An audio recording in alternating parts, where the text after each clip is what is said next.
So just a few years ago, if you wanted to buy a budget PC, you didn't need to spend that much money on your graphics card. But nowadays, you need to spend around $200 to $300 just to get a good gaming performance in 1080p. Compared to the old days, specifically Nvidia's 10 series or Pascal GPUs were amazing. The whole lineup of 10 series GPUs was great. They were best GPUs that Nvidia has ever made. For example, the 1070 was the best mid-range GPU which can give you ultimate performance, and also it was at a great price. And for low-end gamers like us, we have the legendary 1050 Ti. You can get your hands onto a 1050 Ti at $150, $160 and you could game on 1080p at medium to high settings around 60 FPS. And AMD was giving them tough competition too. The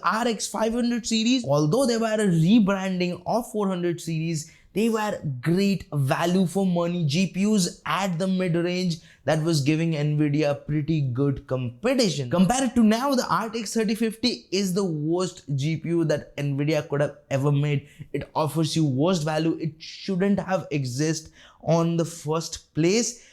It costs too much and gives you nothing. Yes, it has RT cores, but essentially you are not using those RT cores, because even though you have the option to turn on ray tracing, you will experience the worst ray tracing performance. And if you compare it to AMD's offering, yes, there are options like the 6600 or the 6650 XT or even the 7600, but all of these GPUs missing the point. Under 200, there is literally no option. Either you have to go second hand or you have to go old generation. But the problem with second hand GPUs that those are second hand. There could be problems with that GPU. The GPU might be out of warranty, or the previous user could have voided the warranty. But if you're lucky, you might get a shiny new GPU which works totally fine. But the problem is you have to search through it. You have to find the best bang for buck second-hand GPU. You have to do the work. And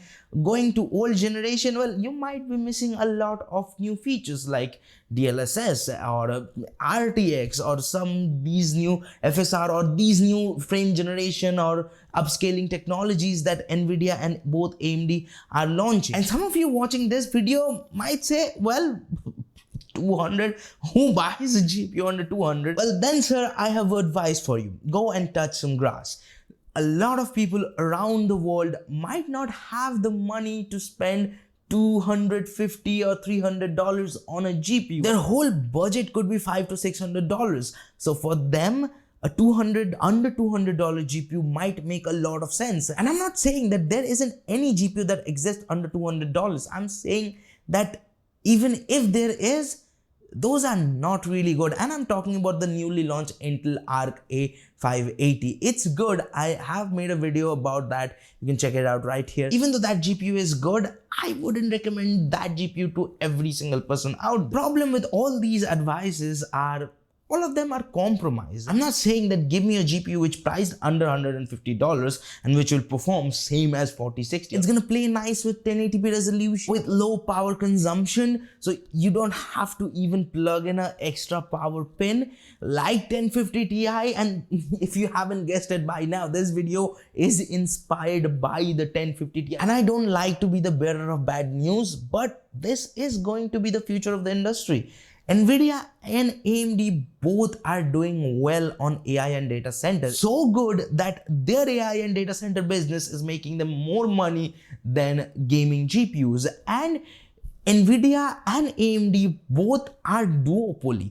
Like, yes, Nvidia racks up their price super high, and yes, they have special or novelty features. And when you compare that to AMD's pricing and what they're offering, there are one or two SKUs that I can say, yes, they're the best value for money currently right now. But I cannot say that same thing about the whole range, the whole 7000 series family. There are some GPUs which really doesn't make sense. And the thing is, AMD and Nvidia both knows that those GPUs don't have to make sense because they are just a filler. They are there just so you can spend $50 more to buy a better and expensive GPU. And you might have noticed, I haven't talked about Intel that much in this video.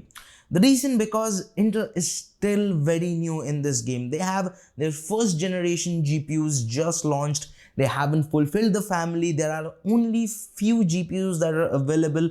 Even if they're available in a lot of stores, they are out of the stock. And even if you have one, they are not the best GPUs to live with. There are some quirks, the drivers issues still exist. Compared to Intel, AMD's driver looks so polished. And a lot of games don't outright support Intel from the first day, and I'm talking about Starfield. So those are the problem Intel GPU owners have to face. And because of all these reasons altogether, I think at the budget end, PC gaming is dead. And I'm gonna say it, not a lot of people gonna like it. For a lot of people who want to just play games at that range, like 400, 500-ish dollars, a console makes much more sense than buying a PC.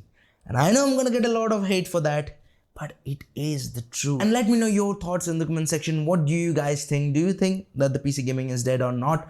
And if you like the video, hit the like button. If you haven't hit the dislike, feel free to do it. And if you want to watch more videos from us, check out this video right here. And if you want to subscribe to this channel, well, do it by here. And there's Akash, and we'll see you guys in the next one. Peace.